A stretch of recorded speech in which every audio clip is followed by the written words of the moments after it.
मला नक्कीच खूप आनंद होतोय। आठवले साहेब स्वतः इथे येत आहेत। मला वाटतं मागच्या बाय इलेक्शनला पण आठवले साहेबांचा आशीर्वाद मला भेटला होता।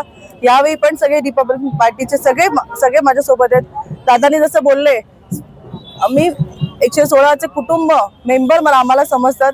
ह्याच्यातच मला माझी पोचपावती भेटते। मला खरंच सगळ्यांना जय भीम आणि आभार व्यक्त करायचे।